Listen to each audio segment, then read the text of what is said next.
ଆଜ୍ଞା ନମସ୍କାର। ଯଦି ଆପଣ ରାଜ୍ୟ ରାଜନୀତିକୁ ଭଲ ଭାବରେ ଅନୁଶୀଳନ କରିବେ ତାହେଲେ ବିଜୁ ଜନତା ଦଳ କଂଗ୍ରେସ ଅପେକ୍ଷା ଭାରତୀୟ ଜନତା ପାର୍ଟିରେ ବେଶୀ ବିଦ୍ରୋହ ଚାଲିଛି। ସେମାନେ ତ ବିରୋଧୀ କ୍ଷମତାରେ ନାହାନ୍ତି, ସେମାନଙ୍କ ଭିତରେ ବିଦ୍ରୋହ ସୃଷ୍ଟି ହେବା ସ୍ୱାଭାବିକ କଥା। କିନ୍ତୁ ଭାରତୀୟ ଜନତା ପାର୍ଟିରେ ଏତେ ଅସନ୍ତୋଷ, ଏତେ ବିଦ୍ରୋହ କାହିଁକି? ତାହା ଏବେ ରାଜ୍ୟ ରାଜନୀତିରେ ବିଜେପି ଅଳିନ୍ଦରେ ବି ଆଲୋଚନା ସୃଷ୍ଟି କରୁଛି ଏବଂ କଥାରେ ଏବଂ ଜବାବ ଦେବାରେ ଆଜି ଗୋଟିଏ କଥା, କାଲି ଗୋଟିଏ କଥା, ପରଦିନ ଗୋଟିଏ କଥା। ଭାରତୀୟ ଜନତା ପାର୍ଟିର ନେତାମାନେ ଏଭଳି କାହିଁକି କରୁଛନ୍ତି ତାର ଅତାପତା ବି କେହି ପାଉନାହାନ୍ତି। ଆପଣ ଶୁଣିଥିବେ ନିକଟରେ ବିଜେପିର ରାଜ୍ୟ ପ୍ରଭାରୀ କହିଲେ ମୋଦିଙ୍କ ଗସ୍ତ ପୂର୍ବରୁ ଗୋଟିଏ ବଡ଼ ଘୋଷଣା ହେବ। ପୂର୍ବରୁ ମଧ୍ୟ ସେ କହିଥିଲେ ନିଗମ ଅଧ୍ୟକ୍ଷ ଚୟନ ପର୍ଯ୍ୟାୟ ଶେଷ ପର୍ଯ୍ୟାୟରେ ପହଞ୍ଚି ଯାଇଛି। ମନ୍ତ୍ରିମଣ୍ଡଳ ସମ୍ପ୍ରସାରଣ ନେଇ ଆଲୋଚନା ବି ଚାଲିଛି। ସବୁକିଛି ଚୂଡ଼ାନ୍ତ ହେଇସାରିଛି। ମୋ କହିବା କଥା, ଯେତେବେଳେ ସବୁକିଛି ଚୂଡ଼ାନ୍ତ ହେଇଯାଇଛି, ଖୁବ୍ ଶୀଘ୍ର ହେବ, ଏବେ ହେବ। ଆଜିକା ଦିନରେ ମୋର ବି ମନେ ଅଛି, ଗତ ବର୍ଷ ଦଶହରା ବେଳେ ମଧ୍ୟ ମନମୋହନ ସାମଲ କହିଥିଲେ ଖୁବ୍ ଶୀଘ୍ର ନିଗମ ଅଧ୍ୟକ୍ଷ ନିଯୁକ୍ତି। ଗତ ବର୍ଷ ଦଶହରା ଯାଇକି ଏ ବର୍ଷ ଦଶହରା ପହଞ୍ଚିଲାଣି, କିନ୍ତୁ କେବେ ହେବ କେହି ଜାଣନ୍ତିନି। ଏବଂ ନିକଟରେ ମନ୍ତ୍ରିମଣ୍ଡଳ ସମ୍ପ୍ରସାରଣ କଥା କୁହାଯାଉଥିଲା। କିଏ କହିଲେ ବିଧାନସଭା ଅଧିବେଶନ ପୂର୍ବରୁ ହେବ, ଆଉ କିଏ କହିଲେ ବିଧାନସଭା ପରେ ହେବ। ଏମିତିକି ବିଜେପି ରାଜନୀତିକୁ ପାଖରୁ ଦେଖୁଥିବା ଅନେକ ବରିଷ୍ଠ ସାମ୍ବାଦିକ ବି ଲେଖିଥିଲେ ଗ୍ରହଣ ପରେ, ମାନେ ଯଦି ଗ୍ରହଣ ସପ୍ତାହ ଚାଲୁଥିଲା ଏ ଚନ୍ଦ୍ରଗ୍ରହଣକୁ ନେଇକି, ତେଣୁ ଗ୍ରହଣ ସପ୍ତାହ ପରେ ବିଜେପି ଘୋଷଣା କରିବ।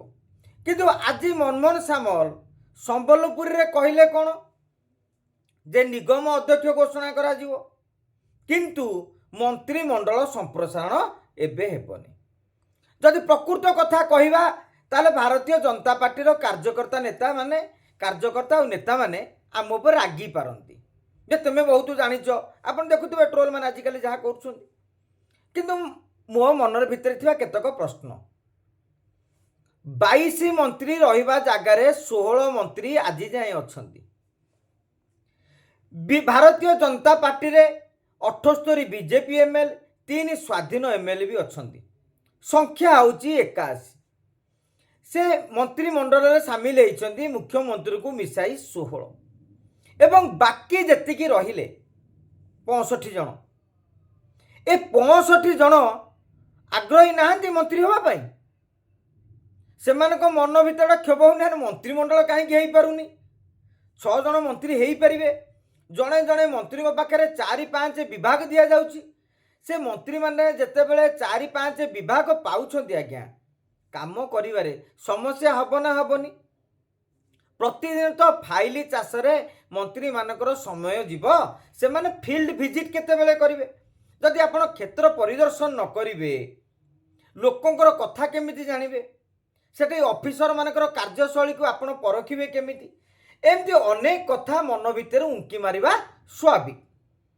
ରାଜ୍ୟର ସଚେତନ ନାଗରିକଙ୍କୁ ପଚାରନ୍ତୁ, ସେମାନେ ବି ଆଶ୍ଚର୍ଯ୍ୟ ହେଉଛନ୍ତି ଯେ ମୋହନ ସରକାରଙ୍କର ପାଖାପାଖି 1.5 ବର୍ଷ ବିତି, ମାନେ ଜୁନ ହେଲା ବେଳକୁ ବର୍ଷେ, ଜୁଲାଇ ଅଗଷ୍ଟ ସେପ୍ଟେମ୍ବର ବର୍ତ୍ତମାନ ସରିଆ ଉପରେ 15 ମାସ ଅତିକ୍ରମ କରିବା ପରେ ବି ଏମାନେ ମନ୍ତ୍ରିମଣ୍ଡଳକୁ ସମ୍ପ୍ରସାରଣ କରିପାରୁନାହାନ୍ତି। ହଁ, ଏକଥା ଆମେ କହିବା, ମନ୍ତ୍ରିମଣ୍ଡଳ ଅଦଳ ବଦଳ ଏକ ଦୁରୂହ ବ୍ୟାପାର।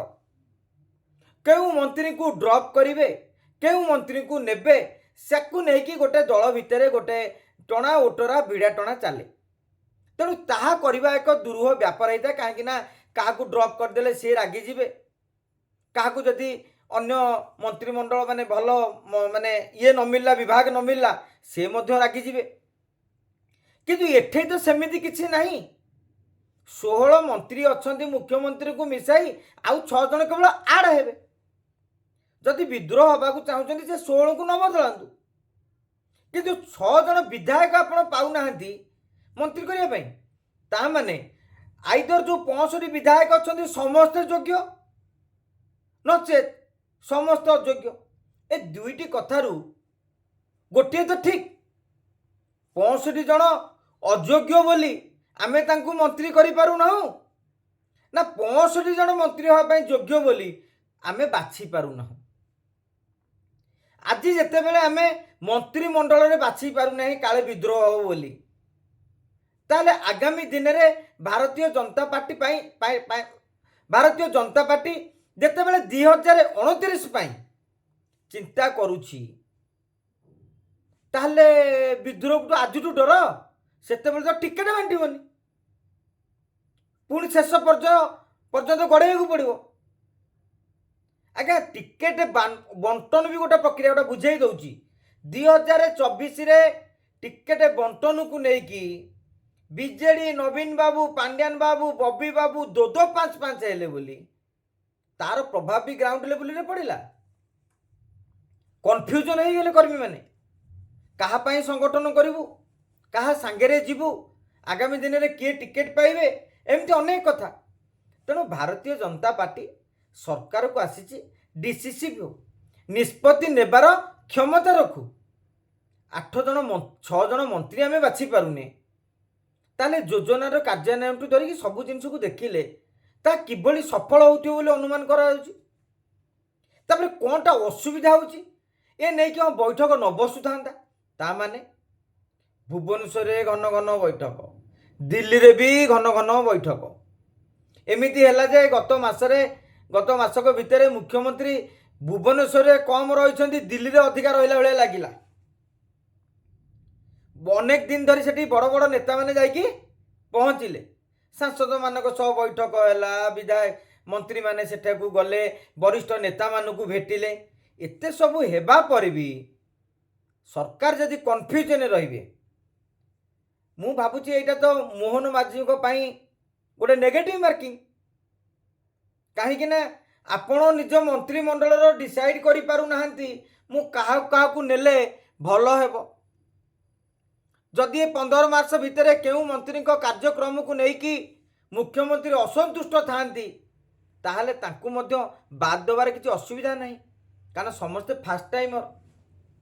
ଆଉ ବିଜେପି ପାଇଁ ଗୋଟେ ସବୁଠାରୁ ବଡ଼ ସୁବିଧା ହେଲା, ବିଜେଡି ପାଇଁ ଗୋଟେ ପ୍ରୋବ୍ଲେମ ରହୁଥିଲା କ'ଣ, ସମସ୍ତେ ବରିଷ୍ଠ ନେତା, କିଏ 4 ଥର, କିଏ 5 ଥର, କିଏ 6 ଥର, ଏମିତି ସବୁ ନେତା ତହୁଁ ଭଳି ଥିଲେ। ଆପଣଙ୍କ ପାଖରେ ତ ସେମିତି କେହି ନେତା ନାହାନ୍ତି ବାର ଜିତିଥିବା ଭଳିଆ। ଯେଉଁମାନେ ବାର ଜିତିଛନ୍ତି ପ୍ରାୟତଃ ସେମାନେ ମନ୍ତ୍ରିମଣ୍ଡଳରେ ସ୍ଥାନ ପାଇସାରିଛନ୍ତି। କେବଳ ବୋଧହୁଏ ଜୟନାରାୟଣ ମିଶ୍ରଙ୍କୁ ଛାଡ଼ିଦେଲେ ଆଉ ବାର ଜିତିଥିବା ବିଜେପି ବିଧାୟକ ନାହାନ୍ତି। କାହିଁକିନା ଅନ୍ୟ ଯେଉଁ ବିଧାୟକ ମାନେ କହିବେ ଯେ ଆମେ ବାର ଜିତିଛୁ, ସେମାନେ ଅନ୍ୟ ଦଳରୁ ଜିତି ଥାଇପାରନ୍ତି। ତେଣୁ ଏ ନେଇକି ଭାରତୀୟ ଜନତା ପାର୍ଟି ସ୍ପଷ୍ଟ କରିବା ଦରକାର। ମନ୍ତ୍ରିମଣ୍ଡଳ ସମ୍ପ୍ରସାରଣ ଏବେ ହେବ, କାଲି ହେବ, ଭିନ୍ନ ନେତା ଭିନ୍ନ ଭିନ୍ନ ମତ ଦେଲେ ଗୋଟିଏ ନକାରାତ୍ମକ ବାର୍ତ୍ତା ଯାଉଛି ଗ୍ରାଉଣ୍ଡ ଜିରୋକୁ, ତୃଣମୂଳ ସ୍ତରର କାର୍ଯ୍ୟକର୍ତ୍ତାଙ୍କ ପାଖକୁ, ଯେ ଦଳରେ ଚାଲିଛି କ'ଣ, କାହିଁକି ନିଷ୍ପତ୍ତି ନିଆଯାଇପାରୁନାହିଁ। ଏ ନେଇକି ଭାରତୀୟ ଜନତା ପାର୍ଟିର ନେତା କାର୍ଯ୍ୟକର୍ତ୍ତା କି ମାନସ ମନ୍ଥନ କରୁଛନ୍ତି। ଆଉ ଯେପର୍ଯ୍ୟନ୍ତ ଆପଣ ମନ୍ତ୍ରିମଣ୍ଡଳ ସମ୍ପ୍ରସାରଣ କରିବାର ନିଷ୍ପତ୍ତି ନେଇପାରୁନାହାନ୍ତି, ସେ ପର୍ଯ୍ୟନ୍ତ ସମସ୍ତେ ଜାଣିବେ ଆପଣଙ୍କ ଦଳରେ କିଛି ଭଲ ଚାଲୁନାହିଁ। ରହୁଛି ଆଜ୍ଞା, ନମସ୍କାର।